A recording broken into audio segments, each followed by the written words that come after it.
택설! 안녕하세요. 신철 세무사입니다. 오늘 주제 뭔지 아시나요?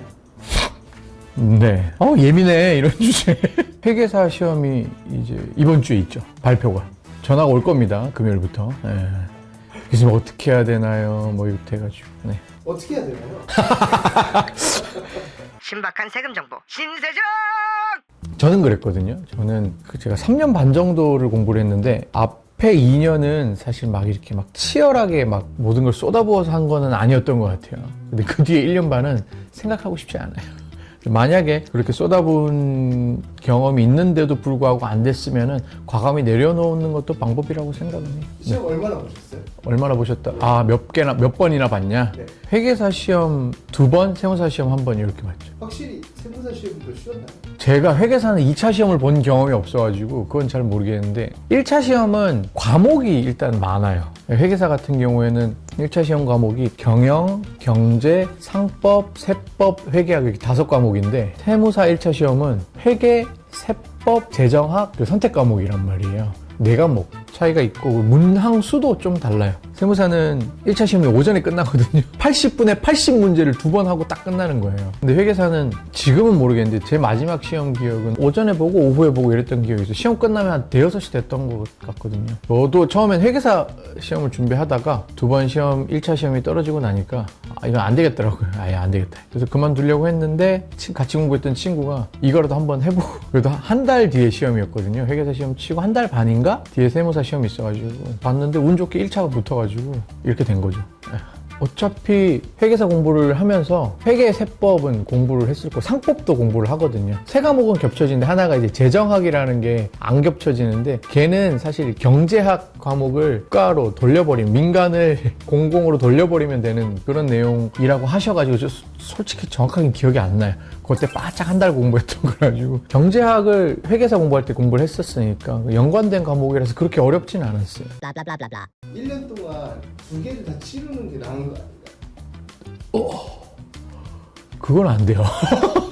왜죠? 그런 친구가 주변에 있긴 해요. 후배 중에 한 명인데 그 친구도 회계사가 안 돼가지고 세무사를 해서 세무사를 1차를 붙고 다시 세무사 공부 2차 공부를 계속 하다가 그 다음에 회계사 1차도 붙어가지고 그 친구는 이제 세무사랑 회계사 자격증이 다 같이 있어요. 근데 하지 말라 그러던데. 너무 힘들다고? 전공은 혹시 어떤 거 하셨어요? 회계요. 덥네. 전공대로 사는 사람이 별로 많지는 않습니다. 그렇죠. 전공대로 사는 사람이 많지는 않은데 근데 공부했던 친구들은 절반 조금 넘는 정도는 다 붙었던 것 같아요. 위험이 떨어진다. 어려운 것도 어려운 건데 안 해보던 걸 해봐서 그래요.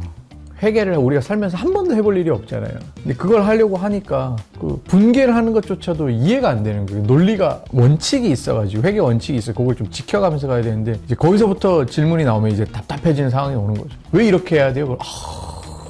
약속인데. 왼쪽엔 차변, 오른쪽엔 대변, 이건 약속인데. 수학을 잘하면 회계를 잘하나요? 그건 있는 것 같아요. 제가 이전 학교는 수학 전공이었거든요. 수학을 잘하면 회계를 잘하는 게 아니라 수학을 좋아하면 회계를 좋아할 수는 있어요. 이게 공인 영어 성적도 필요하고 네, 있어요. 영어 성적이 있어야 시험을 볼 수 있어요. 토익 700점? 지텔프나 토플 이런 것들이 있는데 요즘 학생들한테 물어보면 지텔프를 좀 많이 보는 것 같고 그 다음에 토익인 거. 그래도 다행이에요. 토익 유효기간이 2년에서 5년으로 늘어나면서 시험 인정기간이 예전에는 토익 한 번 보고 시험 1차 2번 떨어지면 영어를 다시 공부해야 됐어요. 토익 700점이 요즘 애들은 쉽다 그러는데 난 너무 힘들었거든. 재밌었던 게 계산기. 그렇죠. 계산기가 있어야 될걸요? 없으면은, 피디님, 1 더하기 10%에 10승 계산하라 그러면 어떻게 계산해요? 뭐라고요? 1 더하기 10%에 10승. 1 더하기 10%요? 1.1을 10번 곱하는 거예요. 그거를 손으로 하려면, 아니야, 하지 마. 1.1, 1.21까지는 좀 되는데 그 뒤로 좀 되게 복잡해지니까 그래서 계산기가 필요한 거고 계산기는 보통 요즘도 이런 말을 쓰는지는 모르겠는데 쌀집 계산기를 쓰거든요. 쌀집에서 쓰는 계산기 있잖아요. 그냥 더하기 빼기 되는 거 그걸 쓰는데 모델명도 아직 기억해요. 카시오 건데 JS40V인가? JS40인가? 바로 그게 나무 위키에 올라와 있는데 그래? 근데 제가 알기로는 제가 쓰는 건 JS40 같아요. 요즘 쓰는 거 보니까 텍스 버튼이 들어가 있는데 저희는 텍스 버튼 없는 거 썼거든요. 텍스 버튼 누르면 어떡해요? 몰라, 안 써봤어. 많이 아시진 않으시고 blah. 직업적으로 좀 차이가 보이나요? 보이죠. 만나서 술 먹을 때 회계사 친구들은 막 몇천억 이런 회사들을 얘기하는데 우리는 몇십억 몇백억만 해도 야 거기 규모가 너무 큰 거 아니야? 이거 근데 모든 세무사들 회계사들에게 통용된 건 아니고 비상장 중소기업들을 하시는 분들도 많으시고 상장하시는 분들도 많으시고 그 다음에 다른 업무를 하시는 분들도 많으시고 세무사님들 중에서도 되게 좀 다양하게 분포되어 있는데 보편적으로 봤을 때는 세무사님들이 조금 중소 소상공인들 위주로 되어 있다면은 회계사님들이 좀 큰 중소 중견 이상급을 보고 계신다고. 벌이는 이제 하기 나름인 것 같아요.